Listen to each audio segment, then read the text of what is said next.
So, anyways, I hope you guys like my drip. Actually, I got like these crazy confetti pants on, all different colors. They're kind of like 80 pants, 80s pants in a way, not 80 pants. I'm not wearing 80 pairs of pants. And then my shirt is a WrestleMania 40 shirt.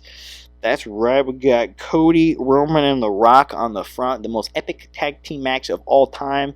The Rock and Roman Reigns faced Cody and Seth Rollins on night one. And then night two, Cody Rhodes finished that story and won the belt. Speaking of greatest nights of my life, Germany was one of them. WrestleMania 40 was right up there with it.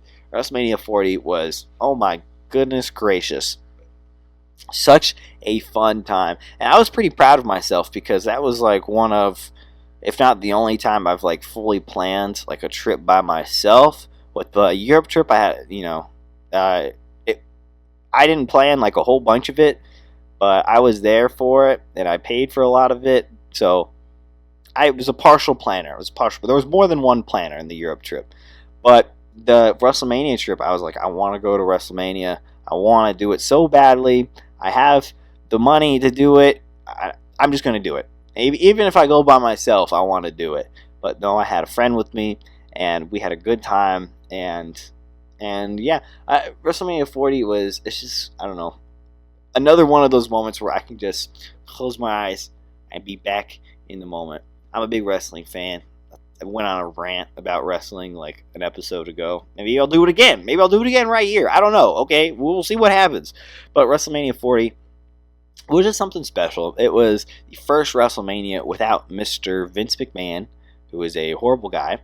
Always kind of has been, I guess. But now that he's out of power, Triple H is back. Triple H is not back, but he's in power. Full power, pretty much. And he can do whatever he wants, creative-wise. And that's what made this show really special. I think every match had a story going into it. You knew why the wrestlers were in these places. You knew that some of them were going to finish their story. Maybe some of them weren't. But in the end, I think pretty much everyone did. It was very much, WrestleMania 4 was very much like a good guy celebration. All the good guys really won,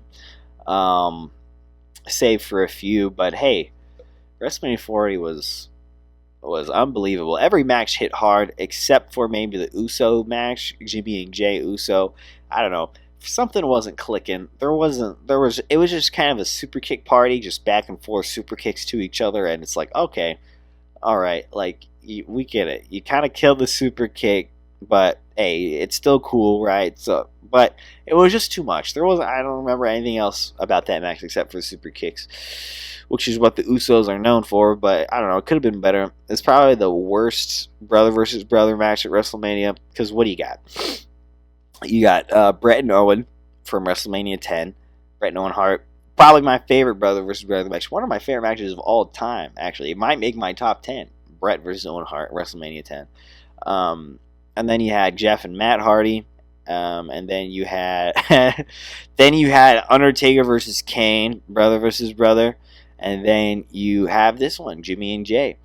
So a lot of brother versus brother matches. This one probably my least favorite, to be honest. And which is a shame because I like the Usos. I feel like, I don't know, some days are hits, some days are misses. I think they just had a missed day, but they pulled all their punches when it comes to the rest of the bloodline stuff, like Cody versus Roman. They were in that match for a little bit, killed it. A lot of other people showed up in that match. John Cena, second time seeing John Cena at a WrestleMania too, because I went to WrestleMania 39 last year, and WrestleMania 39 was one of the greatest days of my life. Anyway, if you like wrestling in the slightest, just go to WrestleMania and you'll have the greatest day of your life. Really, that's all I can say. That's probably the biggest recommendation I can give you. If you want to have the greatest day of your life, go to WrestleMania. And WrestleMania 41 next year is going to be in Las Vegas, and hopefully I can go to that. Hopefully I get to go, because that would be awesome. That would be ideal. That would be pretty rad. And if I could go to WrestleMania every year, I could, and I would. Is it going to happen every year? Probably not, but we'll see. Maybe I'll become a millionaire next month, and goddamn, I'm going to set aside a couple $1,000s every year to go to WrestleMania, wherever it might be. They should do WrestleMania overseas. I would love to see WrestleMania London, WrestleMania Ireland. Oh my goodness, I got this little tattoo in Ireland. Yeah, WrestleMania Ireland would be crazy. So many places they can go. I think they like to keep it in America just for, I don't really know. Sponsor reasons, maybe? Maybe they can't get that many wrestlers overseas and it's a travel problem. I don't know what it may be, but I think WrestleMania overseas would be awesome. So just putting that out there, Triple H. If you're listening to this, give us WrestleMania in London. Give us WrestleMania Wembley Stadium. Show Tony Khan who's boss. Yeah, I don't know. I don't know if they're going to fill up Wembley Stadium that much this year for AEW, because AEW has been literally on the downfall for like months now. Like, less and less people keep tuning in. I don't even really watch week to week anymore. I see highlights here and there, but I'm like, I don't know. Nothing just seems very interesting to me in AEW right now. Maybe that'll change every once in a while. They'll have a few that I'm interested in. But yeah, I don't know. Wembley Stadium this year is going to be a little different. They don't have Sting anymore. They don't have CM Punk anymore. It's going to be different. Yeah, that CM Punk Samoa Joe match. Yes, I'm a big CM Punk stan. Okay. So I try to remain unbiased, but CM Punk had the best match of Wembley last year. CM Punk Samoa Joe, I think it began the show too, and it was the best one in my opinion. So there you go.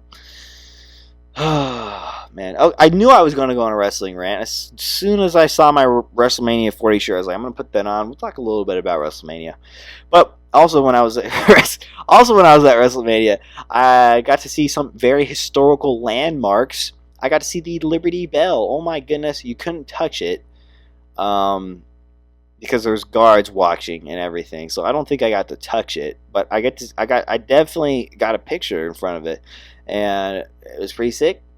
It was the goddamn Liberty Bell, the bellest of bells. If you were to make a tier list of bells, the Liberty Bell would be S tier. Plain and simple.